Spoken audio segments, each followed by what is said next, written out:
بسم اللہ الرحمن الرحیم، السلام علیکم۔ مصر میں ٹلو ڈاکو نام کا ایک خطرناک چور مشہور تھا جو صرف اونٹ چوری کرتا تھا۔ قاضی کئی بار پکڑ چکا تھا مگر وہ سزا کاٹ کر دوبارہ بڑے بڑے قافلے لوٹ لیتا۔ ایک بار میں دو دو تین تین سو بلکہ ہزار تک اونٹ لے جانا اس کا معمول تھا۔ اس کا ٹھکانہ کسی کو معلوم نہ تھا اور اس کی دہشت سے شہر کے قاضی بھی کانپتے تھے۔ ایک دن اس نے ایک قافلے پر حملہ کیا جس میں ایک حسین لڑکی اپنے بوڑھے باپ کے ساتھ تھی۔ ٹلو ڈاکو نے پیغام بھیجا، اگر بیٹی کی عزت بچانی ہے تو آج شام اسے دلہن کی طرح گھر میں بٹھا دینا اور خود کہیں چلے جانا۔ یہ سن کر باپ کے ہوش اڑ گئے مگر بیٹی نے کہا، ابا جان فکر نہ کریں، میرے پاس ایک ترکیب ہے جس سے میری عزت بھی بچے گی اور ٹلو ڈاکو سیدھے راستے پر بھی آ جائے گا۔ آپ مجھے دلہن کی طرح بٹھا دیجئے، ایک خنزیر اور ایک ہرن ذبح کیجئے، ان کی کھالیں دروازے پر لٹکائیے اور خنزیر کا گوشت پکا کر میز پر رکھ دیجئے۔ مصر کے کونے میں ایک نوجوان رہتا تھا جس کا اصل نام ابراہیم الکندی تھا۔ بچپن ہی سے غربت نے اس کا دامن پکڑ رکھا تھا۔ 22 سال کی عمر تک اس نے ایک دن بھی سکون سے نہ گزارا۔ غربت اور تنگ دستی نے اسے اس مقام پر لا کھڑا کیا کہ جب پیٹ بھرنے کا کوئی راستہ نہ ملتا تو چھوٹی موٹی چوریاں یا ڈکیتیاں کر کے اپنی بوڑھی ماں کا پیٹ پالتا۔ وقت گزرتا گیا مگر حالات نہ بدلے۔ غربت نے اسے اتنا مجبور کر دیا کہ وہ آہستہ آہستہ مصر کا ایک مشہور اور بڑا ڈاکو بن گیا۔ لوگ اب اس کے اصلی نام سے نہیں بلکہ ٹلو ڈاکو کے نام سے جاننے لگے۔ شروع میں وہ صرف کوئی بکری، دمبا، چند سکے یا کسی کے گھر سے کوئی قیمتی چیز چرا لیتا، لیکن جب وہ بڑا ڈاکو بن گیا تو اس کے بارے میں ایک حیران کن بات مشہور ہو گئی۔ وہ صرف اونٹ چوری کرتا تھا۔ ابتدا میں وہ ایک ہی اونٹ چرا کر کسی تاجر کو بیچ دیتا اور جب تک اس کے پاس کھانے پینے کا سامان رہتا غائب رہتا، لیکن جیسے ہی بھوک اسے پکڑ لیتی وہ دوبارہ کسی کے گھر یا احاطے میں جا کر اونٹ چوری کر لیتا۔ سب سے عجیب بات یہ تھی کہ چاہے اونٹ کتنا ہی چالاک یا غصے والا کیوں نہ ہو، ٹلو ڈاکو اسے اکیلے ہی غائب کر دیتا۔ لوگ حیران رہ جاتے کہ آخر وہ اتنے بڑے جانور کو کیسے اکیلا قابو کر لیتا ہے۔ وقت گزرتا گیا اور ٹلو ڈاکو جب 26 سال کا ہوا تو ایک خوفناک شہرت حاصل کر چکا تھا۔ اب وہ چھوٹے موٹے جانور نہیں بلکہ ایک ہی وار میں کئی کئی اونٹ چرا لیتا۔ اس کی رہائش کے بارے میں کسی کو کچھ معلوم نہ تھا۔ کوئی کہتا وہ غاروں میں رہتا ہے، کوئی کہتا پہاڑ کی چوٹیوں پر، مگر ایک بات سب جانتے تھے، اس کے ساتھیوں کی تعداد اتنی زیادہ تھی کہ بڑے بڑے قاضی بھی اس کا نام سن کر کانپ جاتے تھے۔ ٹلو ڈاکو کے ظالم بننے کی کہانی کے پیچھے ایک ایسا زخم تھا جو کبھی نہیں بھرا۔ اس کی بوڑھی ماں غربت کے ہاتھوں دن رات سسکتی رہی۔ چاند سکوں کے علاج کے لیے وہ لوگوں کے سامنے ہاتھ پھیلاتی مگر کسی نے مدد نہ کی۔ غربت اور بیماری نے جب اس کی ماں کو چھین لیا تو ٹلو ڈاکو کے دل میں انسانیت کی بجائے غصے اور انتقام نے جگہ لے لی۔ وہ جو کبھی بکری یا دمبا چرا کر ماں کا پیٹ پالتا تھا اب ظالم اور سفاک ڈاکو بن گیا۔ اب وہ صرف چھوٹی موٹی چوریاں نہیں کرتا تھا بلکہ پورے کے پورے قافلے لوٹ لیتا۔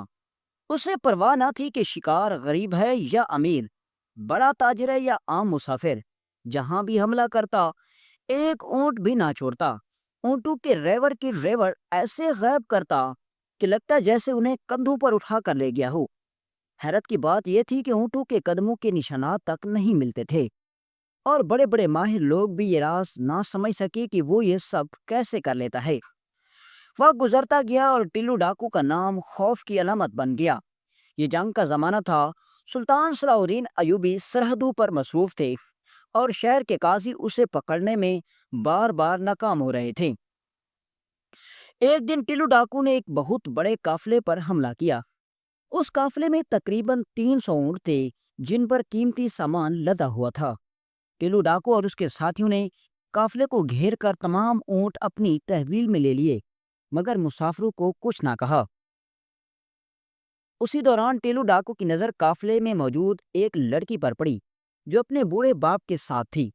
وہ لڑکی عام نہیں تھی، جیسے کسی شہزادی کا روپ ہو، خوبصورتی ایسی کہ دل چھو لے۔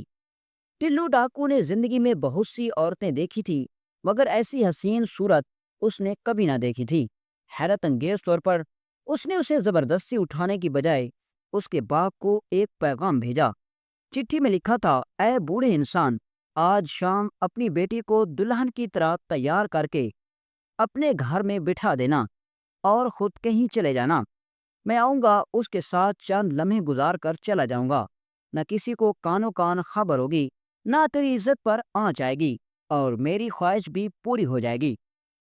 یہ پڑھ کر لڑکی کا باپ کانپ اٹھا۔ وہ دوڑتا ہوا شہر کے قاضی کے پاس پہنچا اور چٹھی دکھائی۔ قاضی نے جیسے ہی پیغام پڑھا اس کے ہاتھ پاؤں لرزنے لگے۔ اس نے بوڑھے سے چٹھی واپس دیتے ہوئے کہا، میں اپنے بچوں کو یتیم نہیں کروانا چاہتا، فوراً یہاں سے نکل جاؤ، اور جیسا ٹیلو ڈاکو نے کہا ہے ویسا ہی کرو۔ یہ سن کر اس لڑکی کا بوڑھا باپ تو جیسے زمین کے اندر دھنس گیا۔ اس کی آخری امید وہ قاضی تھا، مگر قاضی نے حوصلہ دینے کی بجائے اس کے پیروں تلے زمین ہی کھینچ لی۔ پہلے ٹیلو ڈاکو کا خوف اس کے دل میں اتنا شدید نہ تھا جتنا قاضی کی باتوں نے ڈال دیا۔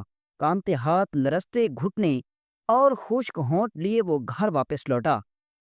گھر پہنچتے ہی لڑکی نے اپنے باپ کا چہرہ دیکھا، زرد رنگت، آنکھوں میں خوف اور بے بسی۔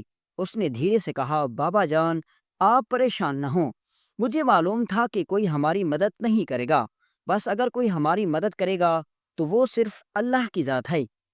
بوڑھے نے آہ بھری اور کہا، بیٹا، اگر ہم نے اس ٹیلو ڈاکو کا فرمان نہ مانا تو وہ تجھے اٹھا کر لے جائے گا، تیری عزت کو پامال کر دے گا، اور ہم کسی کو منہ دکھانے کے قابل نہ رہیں گے، اور اگر ہم نے اس کا فرمان مان لیا تو بھی تیری عزت برباد ہو جائے گی۔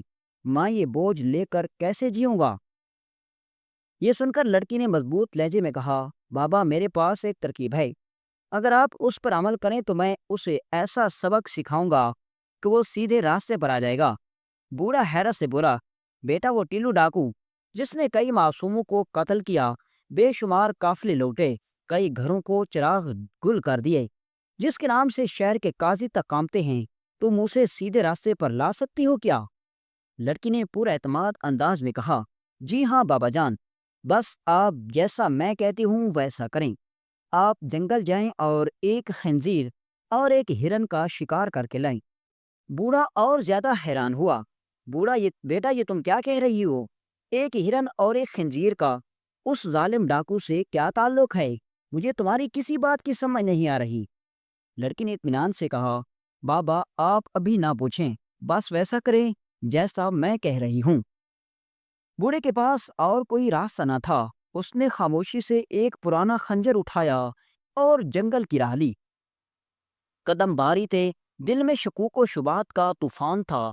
وہ سوچ رہا تھا کہ اس عمر میں ان کمزور ہڈیوں کے ساتھ وہ ایک تیز رفتار ہرن یا خطرناک خنزیر کا شکار کیسے کرے گا، مگر بیٹی کی عزت کا سوال تھا، اس لیے اس نے ہمت باندھ لی۔ جنگل کی سنسان گزرگاہوں پر چلتے چلتے وہ ایک کھلے میدان میں پہنچا جہاں ایک ماہر شکاری نشانہ باندھ رہا تھا۔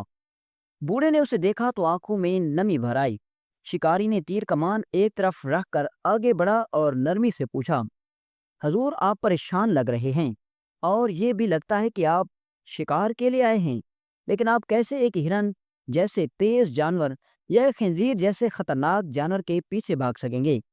بوڑھے نے آہستہ سے کہا، بیٹا، میں شکاری نہیں ہوں، بس میری بیٹی نے کہا ہے کہ میں ایک خنزیر اور ایک ہرن کا شکار کر کے لاؤں، ورنہ اس کی عزت برباد ہو جائے گی۔ یہ سن کر شکاری چونک گیا اور پریشان لہجے میں بولا، ایک خنزیر اور ایک ہرن کے شکار سے آپ کی بیٹی کی عزت کا کیا تعلق؟ بوڑھا بے بسی سے مسکرایا، بیٹا، میں خود بھی نہیں جانتا، مگر بیٹی نے کہا کہ اگر میں یہ نہ لایا تو سب کچھ ختم ہو جائے گا۔ رحم دل شکاری نے بوڑھے کی بات سن کر کچھ دیر سوچا، پھر بولا، حضور، میں یہ تو نہیں جانتا کہ ایک خنزیر اور ایک ہرن کا آپ کی بیٹی کی عزت کو کیسے بچا سکتے ہیں، مگر میں اتنا جانتا ہوں کہ میں آپ دونوں کا شکار کر کے ضرور مدد کروں گا۔ حالانکہ آج تک میں نے خنزیر کی طرف آنکھ اٹھا کر بھی نہیں دیکھا، لیکن میں جانتا ہوں کہ وہ کہاں پائے جاتے ہیں۔ چلیے میرے ساتھ۔ وہ بوڑھے کو ساتھ لے کر گھنے جنگل میں بڑھا۔ پہلے اس نے ایک نشانے میں خنزیر کو گرا لیا، اس کا شکار کیا اور اسے اپنے ٹھیلے پر رکھ دیا۔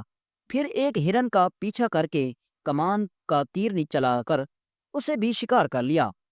دونوں جانور ٹھیلے پر رکھے اور اپنے ملازم سے کہا، انہیں بزرگ کو ان کے گھر چھوڑاؤ۔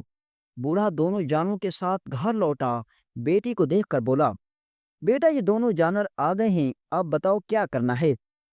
لڑکی نے پرتمار لہجے میں کہا، بابا جان پہلے ہرن کو اچھی طرح چھیلیں، اس کا گوشت پکائیں، ہم دونوں پیٹ بھر کر کھائیں گے تاکہ اس ظالم انسان کا مقابلہ کرنے کے لیے ہمت اور طاقت ملے۔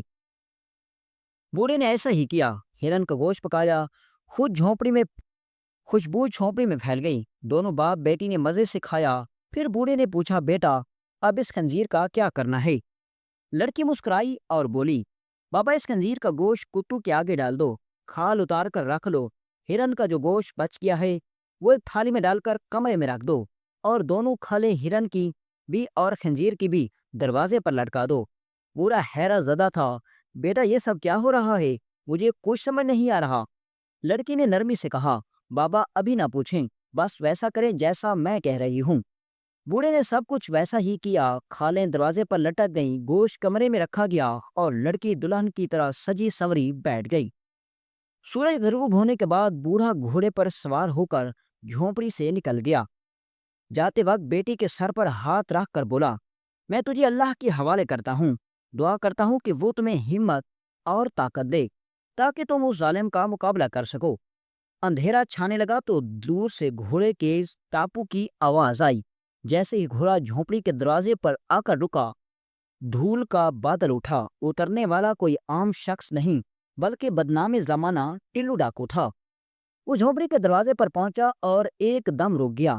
اس کی آنکھیں خنزیر اور ہرن کی کھال دیکھ کر حیرت سے پھیل گئی۔ کچھ لمحے کھڑا دیکھتا رہا، پھر اندر داخل ہوا۔ کمرے میں اس نے لڑکی کو دیکھا، بالکل دلہن کی طرح سجی ہوئی۔ اس کے سامنے ایک تھالی رکھی تھی جس میں خوشبو دار گوشت بھاپ چھوڑ رہا تھا۔ یہ کیا ہے؟ ٹیلو ڈاکو نے پوچھا۔ لڑکی نے سکون سے کہا، یہ ہرن کا گوشت ہے، خاص آپ کے لیے تیار کروایا ہے، آج آپ ہمارے مہمان ہیں۔ ٹیلو ڈاکو نے کھالوں کی طرف اشارہ کیا، اور یہ خنزیر کی کھال، اس کا کیا مقصد ہے؟ لڑکی نے کہا، اس خنزیر کا گوشت میں نے کھایا ہے۔ یہ سن کر ٹیلو ڈاکو کا چہرہ بگڑ گیا۔ وہ پیچھے ہٹا اور بولا، تم نے خنزیر کا گوشت کھایا ہے؟ تمہیں شرم نہیں آتی؟ لڑکی کی آنکھوں میں بجلی کود گئی۔ شرم تمہیں نہیں آتی؟ تم نے آج تک کتنے خنزیر کھائے ہیں؟ کسی کی بہن، کسی کی بیٹی کی عزت کو لوٹنا کیا خنزیر کا گوشت کھانے سے کم ہے؟ میں نے تو بس ایک خنزیر کا گوشت کھایا، اور تم نے تو نہ جانے کتنے کھا لیے۔ دیکھو جس چیز کو پانے کے لیے تم اتنا سفر کیا، کتنی محنت کی، صرف اس خنزیر کی وجہ سے تم پیچھے ہٹ گئے۔ سوچو وہ رب تم سے کتنی نفرت کرتا ہوگا جس نے سینکڑوں گھروں کے چراغ بجھا دیے۔